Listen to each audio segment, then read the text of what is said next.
이병헌 선생입니다. 서강대학교 2021년도 편입영어 기출문제 22번 내용 일치 문제에 대해서 공부해 보도록 하겠습니다.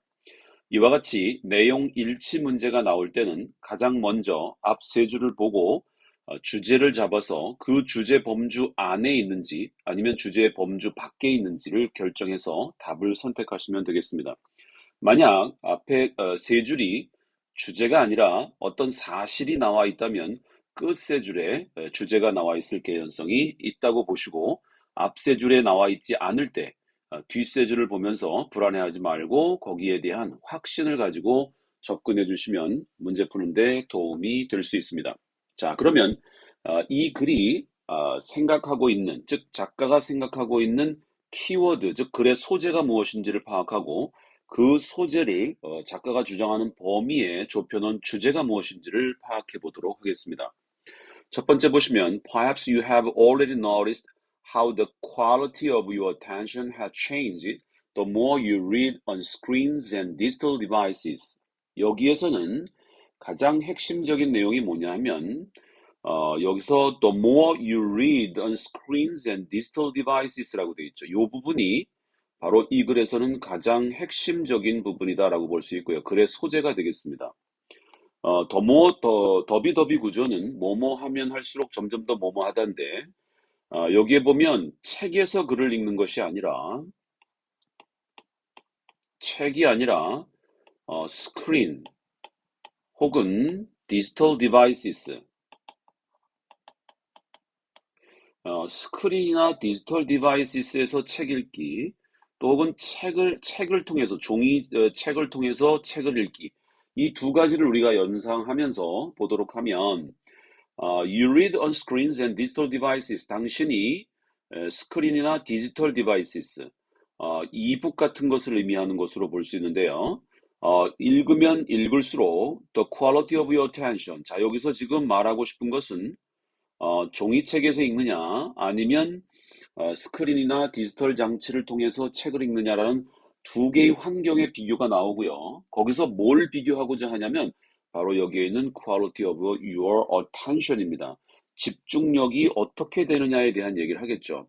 자, 이 작가가 얘기할 수 있는 건 이 집중력이 책을 볼 때는 떨어지고 스크린 디지털 부분에서 올라갔다고 말할 수 있고 아니면 책을 볼 때 집중력이 높아지고 디지털 디바이스나 스크린에서 볼 때 떨어졌다라고 말할 수 있는 개연성이 있기 때문에 이 작가가 말하고자 하는 내용이 어떤 부분인지를 파악하면 이 글이 작가가 주장하는 주제가 어떤 것으로 귀착되는지를 확인해 볼 수 있다는 것이죠. 밑에 보시면 Perhaps you have felt the pang of something subtle is missing when you seek to immerse yourself in one's favorite book이라고 되어 있는데 당신은 이미 느꼈을 것이다. A pang of something subtle. 미묘한 어떤 것의 고뇌가 is missing. 사라지고 있다는 걸 느꼈을 것이다.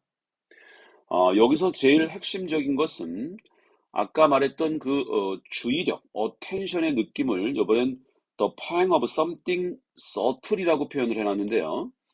이렇게 앞에서 나온 말을 뒤에서 같은 내용이지만 의미를, 단어를 바꿔 쓴 것을 우리는 restatement, 재진술이라고 말을 하죠. 그래서 the quality of your attention이 어떻게 변했나 봤더니 pang of something subtle, 미묘한 어떤 것을 느끼는 그런 고뇌 같은 것들이 사라지고 있다는 거죠. 마이너스 개념으로 바라보고 있다는 겁니다. 즉 집중력이 떨어진다는 쪽으로 스크린에서 글을 읽으면 집중력이 떨어지더라.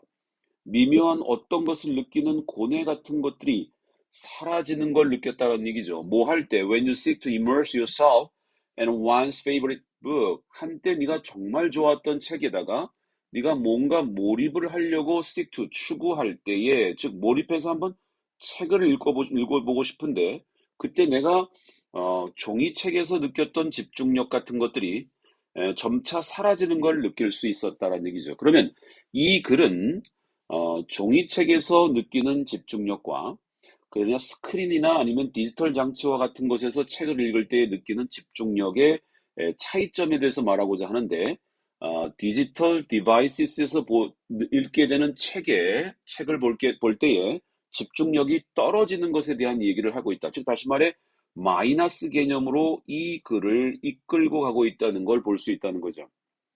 자, 밑에 조금만 더 보시면, 밑에 내려와서 끝에 세 번째 줄을 한번 보도록 하겠습니다.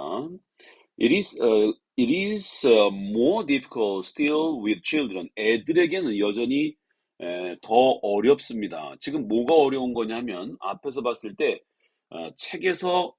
종이책에서 책을 읽을 때의 집중력과 스크린이나 디지털 디바이스에서 책을 읽을 때의 집중력이 스크린 디지털 디바이스에서 읽을 때의 집중력이 떨어진다고 그랬는데 그 내용과 같이 방향을 바꾸지 않고 아이들에게 있어서 여전히 더 어렵다. 역시 집중력이 떨어진다는 부정적 얘기를 하려고 하는데 이번에는 whose attention 그들의 집중력이 is continuously distracted and flooded.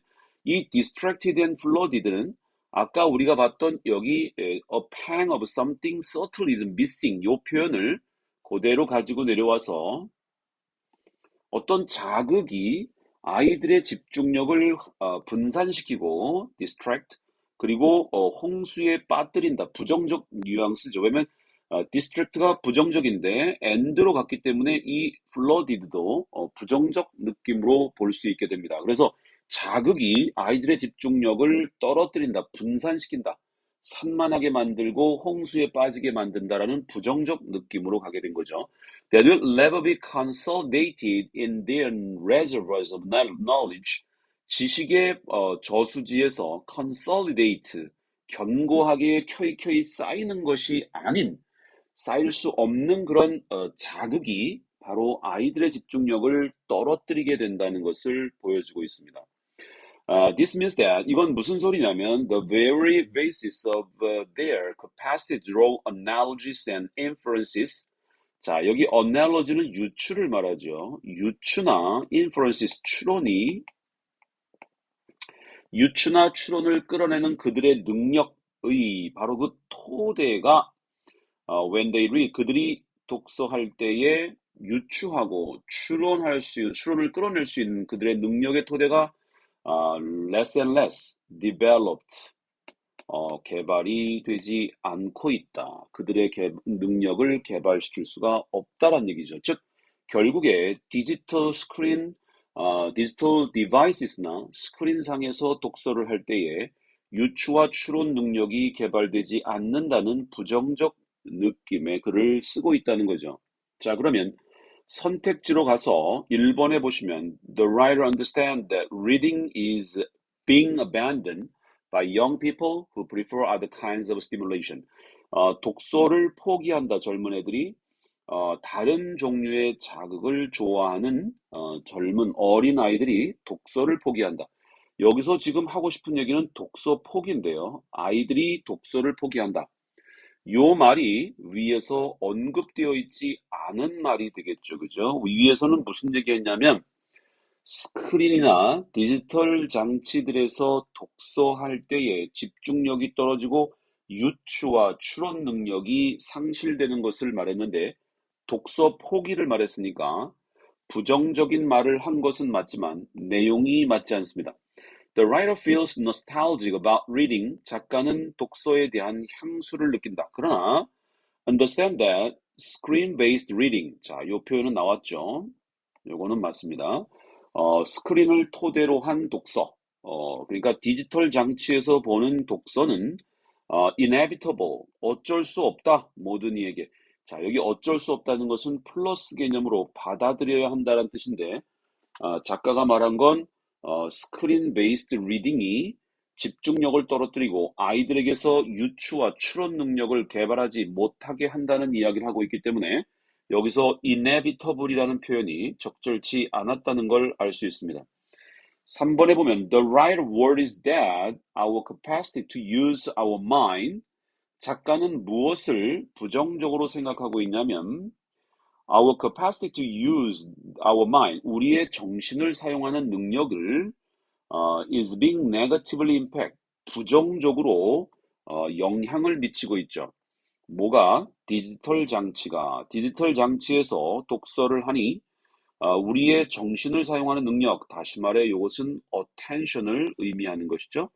attention을 어떻게 상실하게 부정적 영향을 미쳤다. 요 마이너스 개념이 그대로 나와 있다라고 볼 수 있겠죠.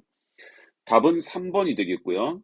4번에 보면 The writer advises that adults must much more actively regulate their children's exposure to technology. 여기서는 지금 어른들이여 아이들의 기술에 대한 노출을 규제하라 훨씬 더 능동적으로 여기는 이 테크놀로지에 대한 아이들의 노출을 규제하자는 얘기가 아니라 스크린이나 디지털 장치에서 독서를 할 때에 집중력이 떨어지고 유추와 추론 능력을 산만하게 만들기 때문에 개발이 안 된다는 얘기를 했지. 너무 많이 한 발 더 나아가서 언급되지 않은, 그러나 그럴 수 있을 것 같은 이야기를 썼죠. 여기에는 언급하지 않았기 때문에 이것은 타당한 이야기인 같지만 이 글에 언급된 내용이 아니어서 틀린 것으로 보아야겠습니다. 이와 같이 우리 내용 일치 문제를 우리가 공부할 때는 반드시 이렇게 주제를 잡고 주제 범주 안에 있는지 주제 범주 밖에 있는지를 생각하시고요. 키워드를 항상 생각하시고 그 키워드 중심으로 작가가 주장하는 바를 하나하나 플러스 개념인지 마이너스 개념인지를 가지고 접근해 들어가면 여러분들이 막연하게 글을 읽고 그 다음에 여기 밑에 선택지에 내려 다시 한번 읽고 위에 올라가 다시 찾아가서 그 내용 확인해보고 이런 식의 혼란스럽고 시간이 많이 드는 그러나 정답을 찾을 수는 없는 이런 독해 문제풀이 방식에서 벗어날 수 있게 된다는 거죠. 그래서 꼭 범주, 다시 말해 작가가 말하고자 하는 글의 소재, 그리고 작가가 그 글의 소재를 주장하는 범주로 어떻게 줄여갔으며 거기에서 어떤 내용으로 줄였는지를 일반화되어진 부분을 가지고 밑에 내려와서 범주를 따져서 플러스 마이너스를 가지고 접근해 주시면 정확히 문제를 풀 수 있다. 이렇게 볼 수 있겠습니다. 이것으로써 2021년도 서강대학교 편입영어 기출문제 22번 내용 일치 문제에 대해서 공부해 보았습니다.